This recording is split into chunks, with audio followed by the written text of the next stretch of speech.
ও দাদা, শুনছেন? আরে আপনি, ও দাদা। আমাকে বলছেন? হ্যাঁ, আপনাকেই বলছি। বলছিলাম কি, ডাউন ট্রেনের কোনো খবর হয়েছে?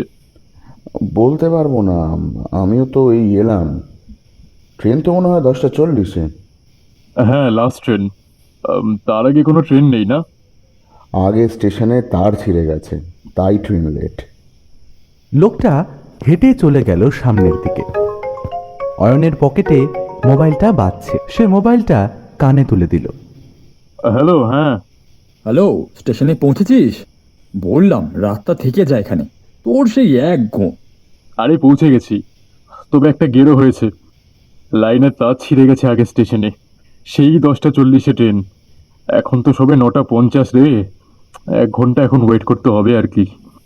কি আর করা যাবে, ওয়েট কর। আমি রাখছি, অসুবিধা হলে ফোন করিস, কেমন?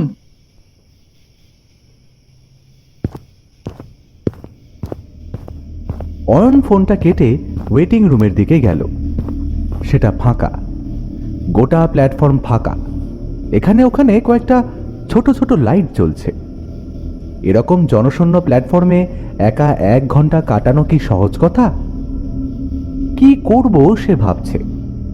এমন সময় ট্রেনের হুইসেল শুনে ফিরে তাকালো। দেখে ডাউনে ট্রেন আসছে। তখন সে মনে মনে বলল, ট্রেন আসছে, কিন্তু কই খবর হলো না তো। এই সব কিছু 7-5 ভাবতে ভাবতে ট্রেনটা প্ল্যাটফর্মে এসে দাঁড়ালো। তখন অয়ন আর কিছু না ভেবেই ট্রেনে উঠে পড়ল।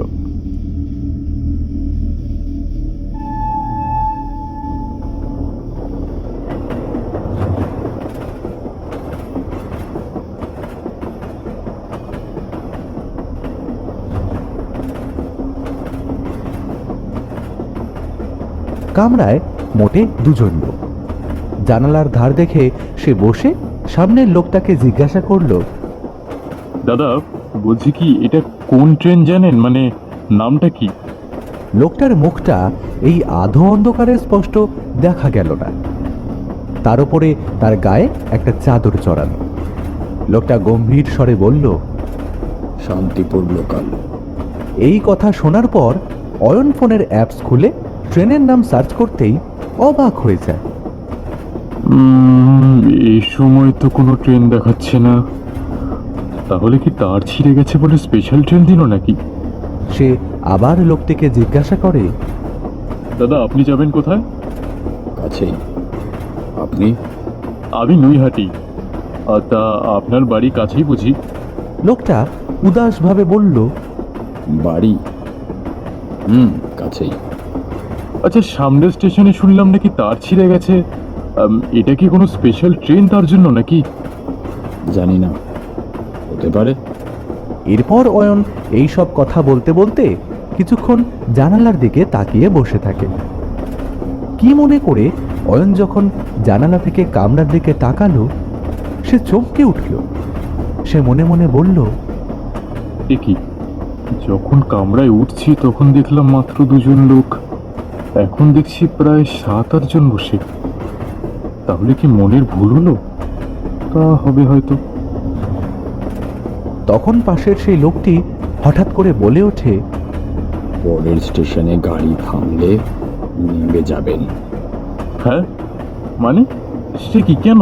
মানে আমি তো নৈহাটি পর্যন্ত যাব। যেটা বলছি তা আপনার ভালোর জন্যই বলছি। পরের স্টেশনে নেমে যাবেন। কে মশাই আপনি? হ্যাঁ, আপনার কথা শুনে আমি স্টেশনে নামতে যাবই বা কেন? নৈহাটি যাব, আমি নৈহাটিতেই নামবো। বেশ, তাহলে নামতে হবে না, পরে আমায় বলবেন না। কথা বলতে বলতেই অয়ন আবার কামরার দিকে তাকাতেই এবার একটু ভয় পেয়ে গেল। আরে, কামরাটা এখন অর্ধেকের বেশি ভরে উঠেছে না? ট্রেনটা কি তাহলে থেমেছিল কোথাও? আচ্ছা, আমি ওঠার পর কি ট্রেনটা থেমেছিল কোথাও? না, ট্রেনটা পরের স্টেশনে থামবে, তারপর একেবারে। তাহলে এত লোক উঠলো কখন? ওদের ওঠার সময় হলে ওরা ওঠে। মানে, মানেটা কি? ট্রেন থামেনি অথচ ওরা উঠেছে? এই না না, এটা কি করে হতে পারে? সব কিছু কি কারণ হয়? সব প্রশ্নের উত্তর হয় না।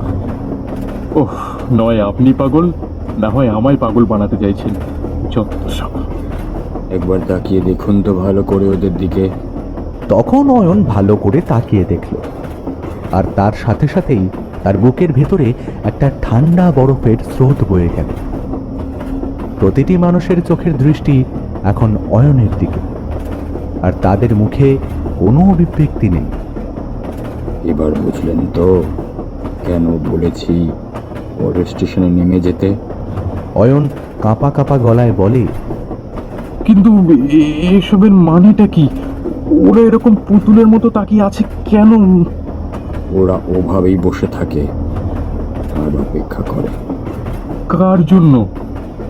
যদি নতুন কেউ ভুল করে এই ট্রেনে চেপে বসে, ট্রেনটাও সেই সেবারের মতোই নৈহাটির আগে লাইন থেকে পড়ে গিয়ে দুর্ঘটনাটা ঘটায়। মানে মানে ট্রেনটা আগেই অ্যাক্সিডেন্ট করেছে?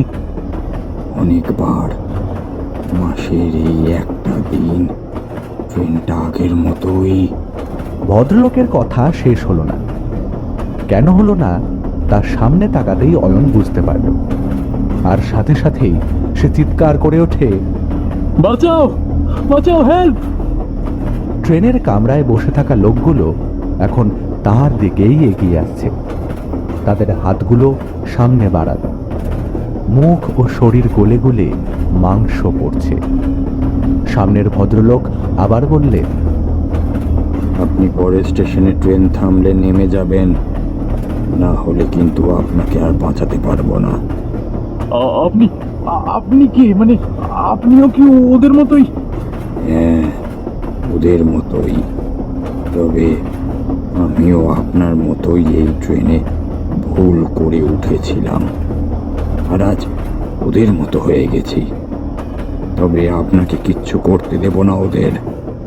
ওরা বুঝতে পেরেছে আমি আপনাকে বাঁচাতে চাইছি। কিন্তু ট্রেন তো থামছে না। থামবে থামবে, সময় হলেই থামবে। তবে আপনি দরজার কাছে গিয়ে দাঁড়ান। দরজা পর্যন্ত যাবো কিভাবে? এখন তো কামরা ভরে গেছে পুরো। আমি আপনাকে নিয়ে যাচ্ছি। এই বলে ভদ্রলোক উঠে দাঁড়িয়ে হুঙ্কার দিলেন, ওকে ছেড়ে দে তোরা, ওর গায়ে কেউ হাত দিবি না। এবার একটা হাঁ হাঁ রব উঠল গোটা কামরায়, আর তার সাথে ট্রেনের গতি কমতে লাগলো। সেই মৃতদেহগুলো এগিয়ে আসতে আসতে বলল, মানুষ, একটা জ্যান্ত মানুষ। আজ আবার একটা জ্যান্ত মানুষ পারবে আমাদের।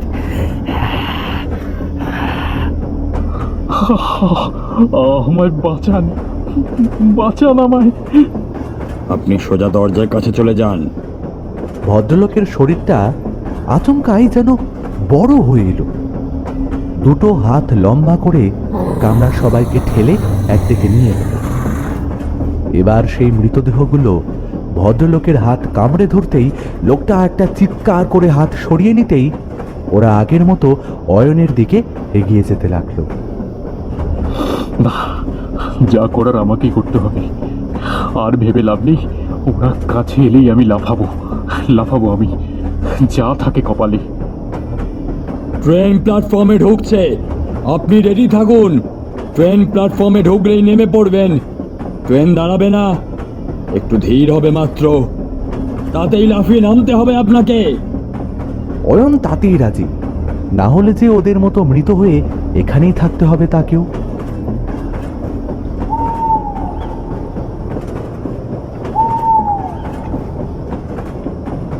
লোকটা প্রাণপণে ওদের আটকে রাখার চেষ্টা করছে, কিন্তু একটা মৃতদেহ তার পাশ কাটিয়ে অয়নের প্রায় সামনে এসে পড়ে। তার একটা হাত অয়নের গায়ে লাগলো। কি ভীষণ ঠান্ডা! সঙ্গে সঙ্গে অয়ন লাফ দিল। তার মধ্যেই ট্রেনটি প্ল্যাটফর্মে ঢুকে আস্তে আস্তে প্ল্যাটফর্ম ছেড়ে বেরিয়ে যাচ্ছে। ট্রেনটা একটু এগিয়ে গিয়েই হাওয়ায় মিলিয়ে গেল। অয়ন হতভম্ব হয়ে তাকিয়ে থাকে। কিছুক্ষণ পর, না, এইখানে আর থাকাটা ঠিক হবে না। ওয়েটিং রুমে চলে যাই। আজ রাতে আর ট্রেন নয়। বলা যায় না, আবার যদি উঠে পড়ি কোনো শেষ ট্রেনের কামরায়।